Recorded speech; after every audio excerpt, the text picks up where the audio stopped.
is Amy with Flower Moxie, and we're doing an unboxing today of the Satin Blush Bouquet, which was one of my favorites. If you hear this little clicking, that is Smithers being unhelpful. So I just unboxed this large one. It's absolutely beautiful, but looks very tired, and that's very normal. So I want you to see how it looks when you unwrap them. It's not what you're going to get in the end. What you're gonna get is what the pictures show, which is why we brought these in. Today's Tuesday and we're doing the shoot on Thursday. So exactly what you're seeing in the photos is exactly what you're seeing here and what you will get. So you can see that we get the same thing that you are getting. Now on a few of these photos, and we'll identify these, we're gonna backfill.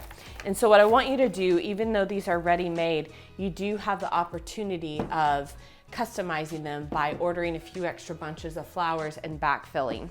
So just to give you an analogy, I like to sew a little bit, but I don't like to sew from scratch. Like, I don't like to start with a yard of fabric and a pattern.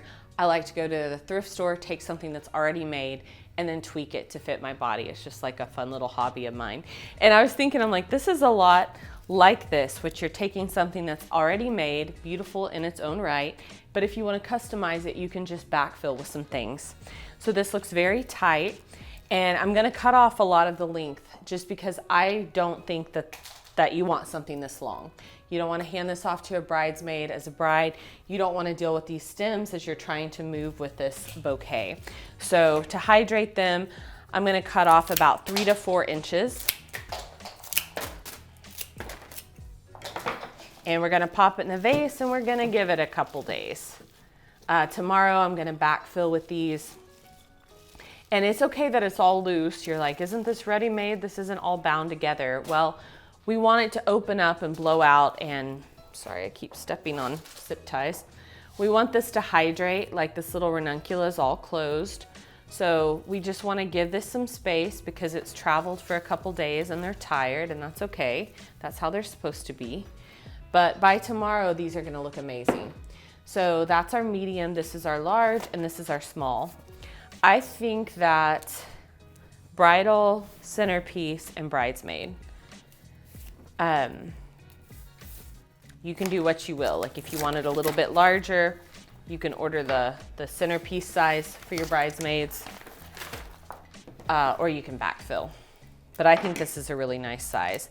And honestly, like, of course, these are all compact and floppy, but you've seen me design where I would come in and I would just adjust these, bring them up a little bit, have it more of a stacked, so you're gonna get more show.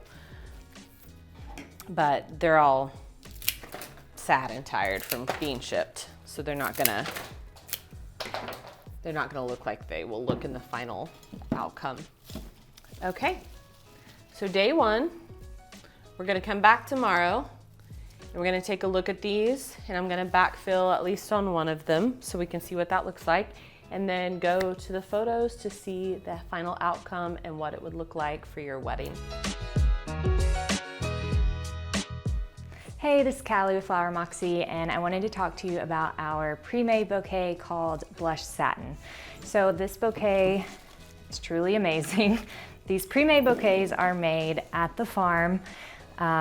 Spiral bouquet technique, incredible, and then shipped directly to your door. So we received these, I believe, yesterday. All we did was cut them, put them in water, and this is how they arrived. Truly unbelievable. So if you want the easiest DIY bouquet centerpiece option, this is what you do. Chop this, put it in a vase, or wrap this with ribbon, and you're ready to go. There aren't really any adjustments I would make to this. I just wanted to show you how you can kind of change the shape and the vibe and even add some flowers to customize it and really get the look that you're personally going for. So to start, I like to kind of rearrange the bouquet a little bit just to be more of a bridal bouquet. I'm gonna pull up these back flowers to start working on that flat back that we like to have, so that whoever's holding the bouquet can hold it against theirself, or when they're laying the bouquet down between photos or at the reception, anything like that, that the flowers aren't being damaged on the back.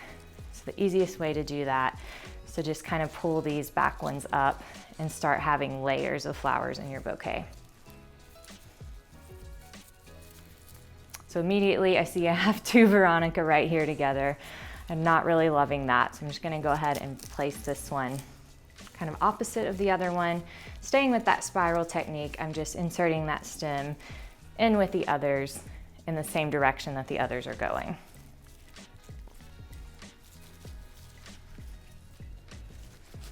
This bouquet is really nice. We've got some really big, pretty blush roses, blush scabiosa, light pink ranunculus, and even some light pink, kind of creamy delphinium, which is so pretty.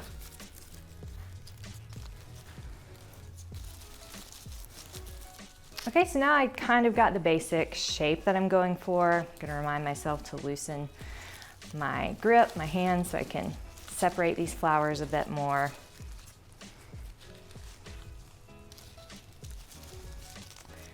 Okay, this feels like a great starting point. Ooh.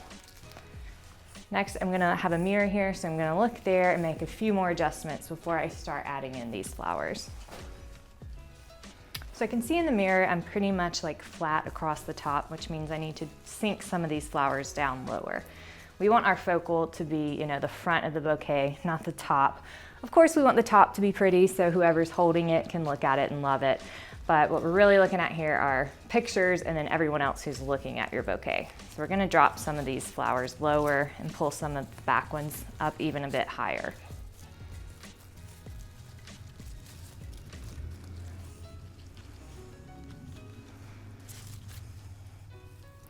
I've got this delicate scabiosa in the back, makes me a little nervous. I'm just gonna kind of weave it more to the front so that I don't break it as I'm arranging these flowers.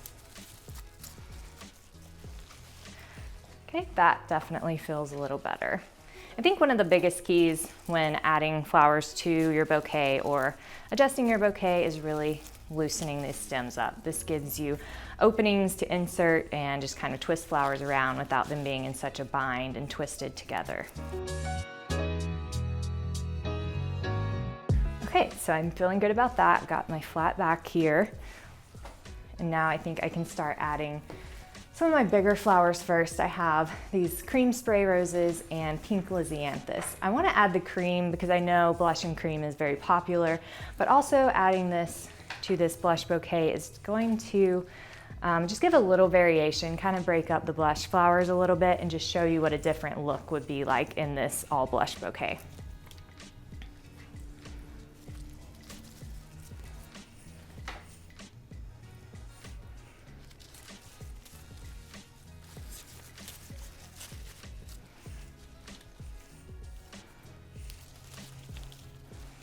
Making sure to add these in the spiral. So for instance, you can see these stems are kind of going this way. I'm gonna add the stem in the same direction as the other so that it's not putting too much tension on that stem or other stems that would cause it to break. So we've got a nice color addition with the cream. I've got two more stems here, and I do want this bouquet to be a little bit bigger. For a bridal bouquet, I think it was fine as it was, but I've got these flowers, so I'm gonna go ahead and add these two stems in. I'm adding this one to the back to draw the eye up a little more over here with the white. There was kind of like a void with too much pink there. And then my last one, I'm just gonna mimic that on the other side to fill that space as well. Lastly, lisianthus. These stems are so skinny and sturdy. It's so nice for adding to bouquets. They kind of just weave in wherever you want them to. Now these are kind of like little bouncers. You can have them coming up a little higher, like little floaters over your bouquet. So I'm gonna make sure I don't tuck them in too deeply because I do wanna have that movement.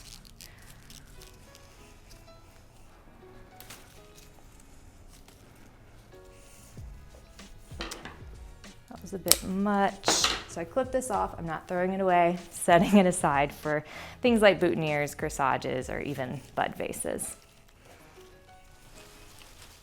Again, I'm going to loosen my grip here. Make sure flowers aren't falling in on each other and cramping each other's space too much.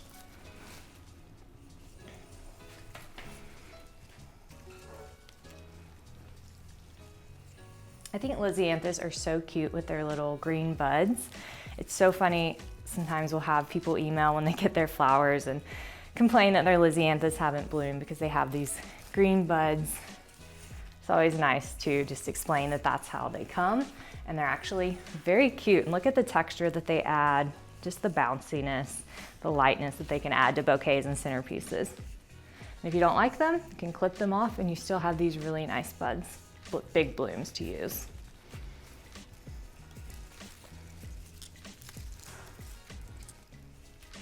Okay, you notice I keep looking in the mirror. I'm looking for any holes that I need to fill. I see one kind of over here where I already have a Lisianthus, so I don't want to overload that with Lisianthus. At this point, I think it would be better to maybe take one of these larger roses and put it over here. And that's just kind of one of the adjustments that you'll make as you're adding flowers. The dimensions may kind of change on your bouquet, and it's okay to move things around a little bit.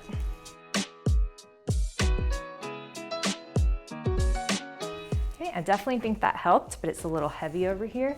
So I'm going to add this Lisianthus and just have it floating over that rose a little bit.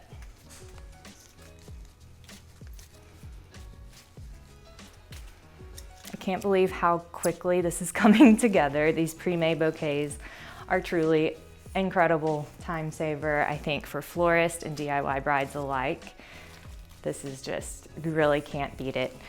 These bouquets run around, I think, $75 to $95 a piece for the bridal bouquets, which is a great deal, but also better than that, it saves you so much time, especially on your DIY wedding week. Adding these flowers has taken me maybe 8-10 minutes, and look how this bouquet has just really grown and totally changed appearance, and that's minimal work on my part, which is, you know, that's always nice. All right, I'm gonna check this one more time in the mirror before I cut my stems and add my zip tie. And I liked it, so. When I cut my stems, I'm just making sure I give these an even cut so they're all the same length. That's both visually pleasing, but also when I add this to the water, I wanna make sure that every stem is getting water. If you have any shorty stems in there that don't get water, then they could wilt or die before you actually use the bouquet. Okay, I've added my zip tie, and I'm very careful not to add it too tightly. I don't want to damage any stems, and I also want to be able to shake the bouquet apart a little bit and loosen that up and keep my nice organic shape. Okay, I see a few things I want to adjust just before I'm done.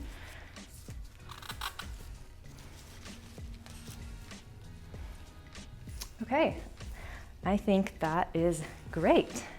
This was our Blush Satin pre-made bouquet. I added cream spray roses just to kind of break up the blush and get a more blush and cream vibe. And I added pink Lisianthus just to add a little bounciness and some different textures to the bouquet. Again, it was beautiful before I added anything. I just think this makes it a little more personalized to my touch and how I would want it to look. And this took, again, 10 minutes. Can't be beat. So that's our Blush Satin pre-made bouquet. Let me know what you think.